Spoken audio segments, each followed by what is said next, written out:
it was kind of a all too typical start. You know, so many races we do get called off at the start, whatever. But it was, you know, kind of typical. We had a decent win. You know, a little bit of a slow start, but spectacular beginning. I mean, Ken and I had never been through such a thing with the crowd out there on the wall cheering and stuff. So that was just, that was really special. I mean, you don't experience stuff like that too often. So just the setting made the start just absolutely spectacular. And the idea of, I'd never sailed out New York Harbor that way. I'd come down the East River before, but I'd never sailed out. So the idea you're sailing past the Statue of Liberty and stuff was just truly amazing.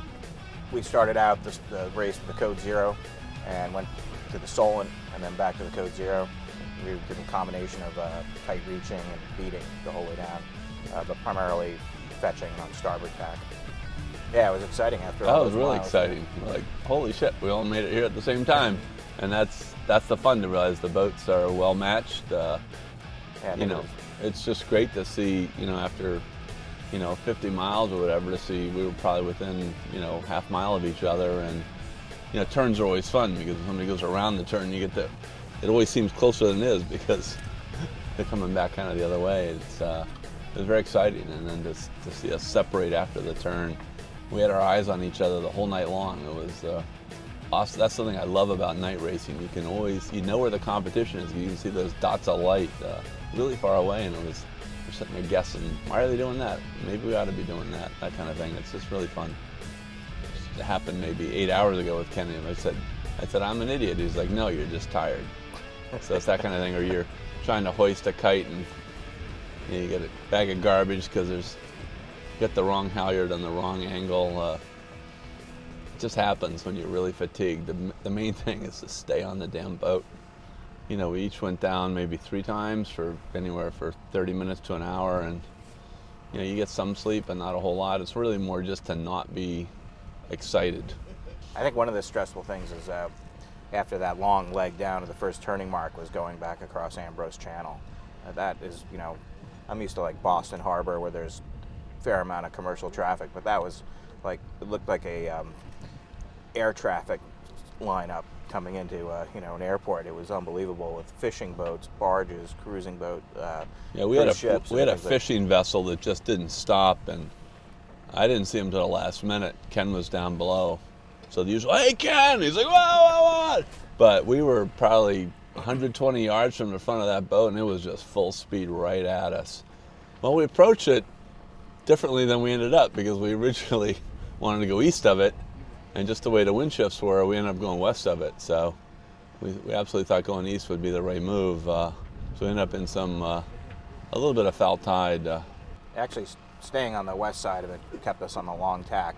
And as it turns out, because of the tide coming out of Long Island Sound, we were getting sort of a lee bow effect up the side of the island. So it worked out pretty well. I think our biggest frustration, we just had sat phone replacement. We didn't have any weather routing during the whole thing. I mean, we didn't have routing, but we had no access to any regular information. We were able to pick up a few things off the cell phones, but that was a little bit frustrating because usually we can grab grid files and know what the hell's going on. I'm quite amazed they went through there. I would not do that with my own boat, I don't think, unless it was a very important situation. There's a lot of 8 and 9 foot stuff there, and the tide was not that high.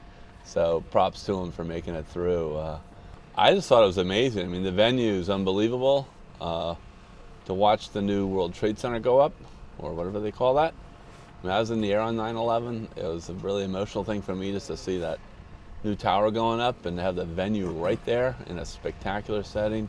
And again, the whole, you know, you're friggin' racing past the Statue of Liberty. I mean, it doesn't get any better than that. And then for us to come home to Newport, where we race out of here all the time, was really fun. I think the organization, to see the ambition to have a high quality, credible, exciting format be birthed and to be part of the first race of that, to me is, I know I'm going to look back on this and we're really glad we did this race, and we're certainly planning to do it in the future. It's just was a very fun and good time, and it's a length that doesn't beat you up. These are things you kind of live for. These bursts of 30 to 40 hour races are a lot of fun because it's not like drudgery. You just kind of Red Bull and Snickers your way through it. What do you think, Ken? I think it was fantastic. I mean, obviously the venues are some of the best in the world, but the sailing was incredible for that many miles to be pretty much visually in sight of people the whole time. So it just made it a lot of fun. Yeah, happy Mother's Day, Mom. Happy Mother's Day, Heather. Happy Mother's Day, Mom. Happy Mother's Day, Laura. Love you.